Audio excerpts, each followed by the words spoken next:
Nuclear bomb humans द्वारा बनाए गए सबसे विनाशकारी हथियारों में से एक हैं। इसकी तबाही का पता तो तभी चल गया था जब पहली बार 6 अगस्त 1945 को अमेरिका ने जापान के हिरोशिमा सिटी पर एटम बॉम्ब गिराया था।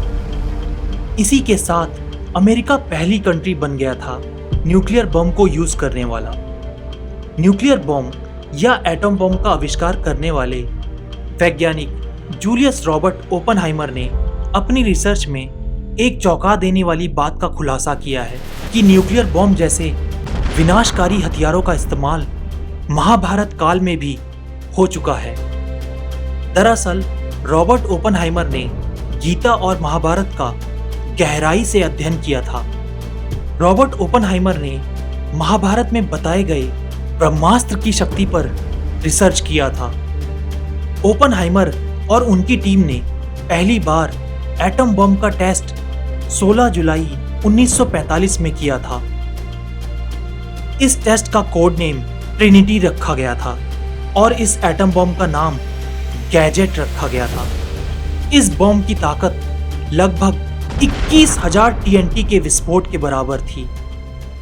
एटम बम की विनाशकारी शक्तियों को देखने के बाद रॉबर्ट ओपनहाइमर ने अपनी बाकी की जिंदगी न्यूक्लियर बम के यूज के विरोध में लगा दी थी। पर आखिर ऐसी क्या जरूरत पड़ गई थी जो रॉबर्ट ओपनहाइमर और उनकी टीम को इतना विनाशकारी हथियार बनाना पड़ा? इसका जवाब हमें वर्ल्ड वॉर 2 के समय में मिलता है, जब जर्मनी भी ऐसा ही एक खतरनाक हथियार बनाने की कोशिश कर रहा था। अगर हिटलर न्यूक्लियर बम बनाने में कामयाब हो जाता तो शायद आज पूरी दुनिया पर जर्मनी का कब्जा होता। ईयर 1939 में एल्बर्ट आइंस्टाइन ने यूएस प्रेसिडेंट को लिखे गए एक लेटर में नाजी लोगों के एक पावरफुल विनाशकारी एटम बम की टेक्नोलॉजी पर काम करने की जानकारी दी थी, जिसके बाद यूएस ने रॉबर्ट ओपनहाइमर को जल्दी से जल्दी एटम बम बनाने का मिशन सौंपा था।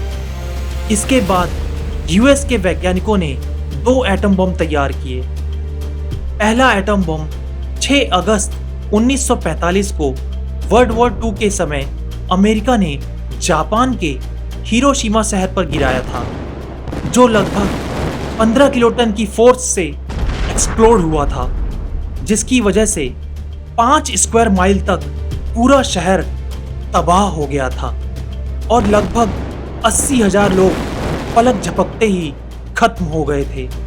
और तो और साल के अंत तक 60,000 से भी ज्यादा लोग बॉम्ब के असर और रेडिएशन से मारे गए थे। इसके बावजूद जापानियों के सरेंडर ना करने पर 3 दिन बाद अमेरिका ने एक और एटम बॉम्ब जापान के नागासाकी शहर पर गिराया, जिसका नाम द फैट मैन था।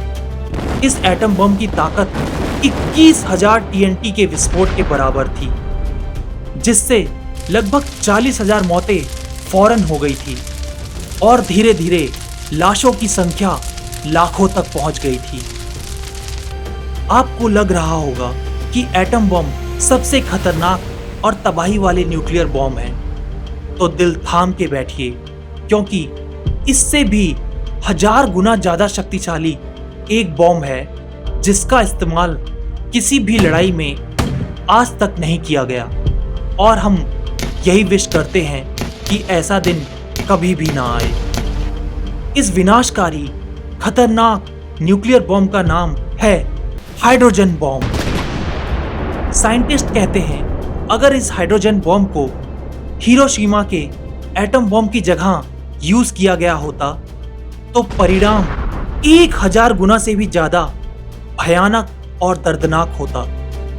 पर यह हाइड्रोजन बॉम्ब कैसे बनता है और ऐसा क्या होता है इसमें जो इसे इतना खतरनाक और ताकतवर बनाता है, आइए साथ में जानते हैं। हाइड्रोजन बॉम्ब में ड्यूटेरियम और ट्रिटियम का इस्तेमाल किया जाता है। ये बॉम्ब हाइड्रोजन आइसोटोप्स के आपस में मिलने के प्रिंसिपल पर काम करता है। आसान भाषा में ये वही प्रिंसिपल है जो सूर्य के अंदर चलता है और उसकी असीम ताकत को बनाए रखता है।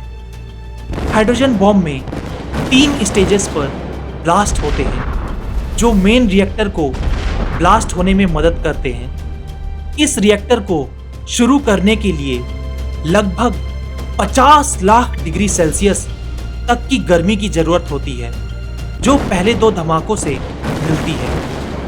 इस धमाके से उत्पन्न गर्मी सूरज के तापमान के बराबर होती है। इसकी रोशनी इतनी ज्यादा होती है कि इसे नेकेड आई से देखते ही कोई भी इंसान तुरंत अंधा हो सकता है। हाइड्रोजन बॉम्ब के धमाके से पैदा हुई एयर भी किसी भी इंसान को कई किलोमीटर दूर तक फेंक सकती है। वैसे आपको पता है हाइड्रोजन बॉम्ब का पहला टेस्ट, जिसका कोड नेम माइक था, 1 नवंबर सन 1952 में यूएस द्वारा मार्शल आइलैंड्स में किया गया था। इस टेस्ट में पलक झपकते ही पूरा आइलैंड भाप बन गया था और जमीन पर लगभग 1 मील से भी अधिक चौड़ा गड्ढा बन गया था। खैर, ये तो तय है कि अगर कंट्रीज के बीच न्यूक्लियर वॉर हुई तो शायद पृथ्वी पर कोई जीवन बचेगा ही नहीं। वैसे इस बात का उल्लेख महाभारत में भी मिलता है कि 2 ब्रह्मास्त्र के आपस में टकराने से भयंकर तबाही जैसे हालात बन जाते हैं। ऐसे खतरनाक हालात कि पूरी पृथ्वी भी खत्म हो सकती है। वैसे अगर हम न्यूक्लियर पावर का सही तरीके से इस्तेमाल क्लीन एनर्जी प्रोडक्शन में करें तो ग्लोबल वार्मिंग जैसी प्रॉब्लम से छुटकारा पा सकते हैं। उम्मीद है आपको वीडियो पसंद आई होगी। अगर पसंद आई तो शेयरिंग जानकारी फैमिली से सब्सक्राइब करके इस फैमिली का हिस्सा बन जाइए। धन्यवाद। मिलते हैं अगली वीडियो में। तब तक के लिए अपना और अपने प्रियजनों का ध्यान रखिए।